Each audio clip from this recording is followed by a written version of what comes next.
I'd like to tell a story. It's a story about my daughter learning to drive. In fact, I want to go back before she learned to drive. She was 15, 16, in the car with me. Now, I drove a manual car in those days, and every so often you might miss a gear change, you might stall it, you might stuff something up. And as a 15, 16-year-old with a quick wit and a good sense of humour, she would quickly remind me that maybe I stuffed it up and I wasn't such a brilliant driver after all. She said I always claimed I was a perfect driver, and so she took every opportunity to find a little part that I stuffed up. What was interesting is that she had the opinion that she would be a great driver, and when she came to drive at 17, she wasn't going to feel any of this. She wasn't going to stuff anything up. In fact, she believed that this was how it was. Now, I've got to tell you, I want to put a term to this, and the term I want to tell you is that she was unconsciously incompetent. Okay, she was unconsciously incompetent. And so what I want to suggest to you, unconsciously incompetent. What it means is that she was incompetent but she didn't yet know it. Unconscious about the fact. So she thought she was good but she really wasn't good. And I wonder whether you've got any staff like that who think they're good but they're not really good. Interesting point, isn't it? So my daughter comes along, she gets to the age of getting a learner's license, gets her learner's license, and what happens? Well, we get in the car, and I say to her, darling, this is what we've got to do. So just begin with, what are we going to do? Sit down, get the seat right. Okay, now you remember you've got to steer, we've got to use the indicator, we've got to watch the rearview mirror and get that adjusted properly. We've now got to start the car, ignition's over here, fix this, get the accelerator, don't over-rev it now, just a little bit. Now the clutch, we've got to put the clutch in, we've got to brake, we've got to watch, we've got to indicate, we've got to do all these things simultaneously, it seems. And what happens? She goes, too hard, I can't do it, it's too much. Some of you might remember back the first time you drove and having to do all those sorts of things and went, wow, this is incredibly difficult. Everyone makes it look so easy, it's hard. And so here she was in this scenario, day one, finding out how hard it is, kangaroo hops it a few times and goes, damn, it's too hard, Dad. So what happens at that very moment? At that very moment, she went from being unconsciously incompetent to now being consciously incompetent. Okay, so what we're now saying is she's now conscious of the fact that she can't do it. And that's what happens at work sometimes too.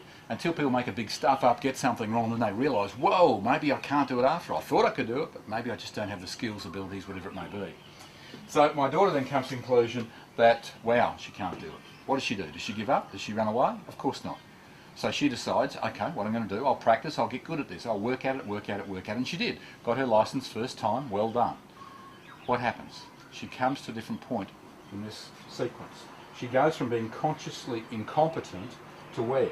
To being orange, to being consciously competent. Okay, so consciously competent. So she now knows that she can do it as long as she thinks about it. As long as it's in her head and she's concentrating and focusing. So you start off, that's how you are. So at 17, here she was. She could drive, and drive well, but had to be consciously competent of doing it. The next step, she's now 22. Does she have to think about driving anymore? Does she just get in and just away she goes? Absolutely. So where is she now? Is she unconsciously competent? Let me give you an example. Most of you have driven somewhere today or yesterday, whenever it may have been. Question, did you have to think about it? Did you just get in the car and it all worked? You got in, you did everything just automatically. You didn't have to think about it. You were unconsciously competent in such a way that you could do it without even thinking about it. My daughter's certainly like that. Unconsciously competent. She doesn't have to think about it. So let's look at a couple of scenarios. I want to ask this question. Seeing we're talking about driving now, when do you get booked for speeding? Do you get booked for speeding when you're in conscious competence? No. You know what it is? When you're drifting along the road in autopilot. Who hasn't been in autopilot most of the time driving? You're in autopilot, you're just cruising along, everything's just going on in the background, you're busy focused thinking about other things, and unconscious competence allows you just to drift over the speed a little bit and bang, they've got you. So when you get done for speeding, unconscious competent. When do you have a car accident? Do you have a car accident when you're in conscious competence? Of course not. The car accidents happen up here because you just didn't have that same amount of alertness about you. You just had gone into this part of being able to do it on autopilot, right? So this is when the speeding comes, this is when the accidents come, this is when you run off the verge of the road. This is when all those sorts of things happen. And so these are the times to be careful and say to yourself, okay, I've got to watch this. I've got to watch when I go into conscious competence. Here's the interesting thing, if we're talking about people, do you ever go into unconscious competence in dealing with people? Let's suppose you're a customer service person and you're dealing with someone at the counter. Are you ever drifting off and you're just making the process? I went in the other day to make a claim, in fact, at Medicare. Now, I'll tell you, I may as well not been there. The girl who served me was very efficient, but she wasn't very effective because it was like I wasn't there. I sat down, it was like there was a brick wall there between us. She was in unconscious competence. Very fast, very quick, processed immediately, bang, done and out the door. How did I feel? Well, it was done, but was that what I really wanted? So an interesting thing to contemplate is this idea of where do you spend most of your day? I know we float in our jobs, we float into unconscious competence. But I've got to tell you, when you're dealing with people, it's dangerous territory.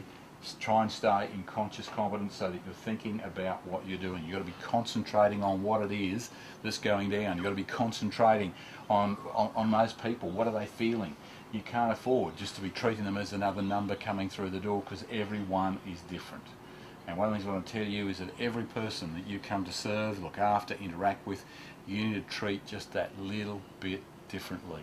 You need to become what a friend of mine calls the ultimate chameleon. The ultimate chameleon. This is the person who can adapt and change. Some people say to me, well, this is who I am if they don't like me, tough. Well, yeah, it is tough for you. Because I've got to tell you, if you want to be good with people, you need to have this ability to be flexible, to change, to just adapt. Critical factor. Hope you'll consider it.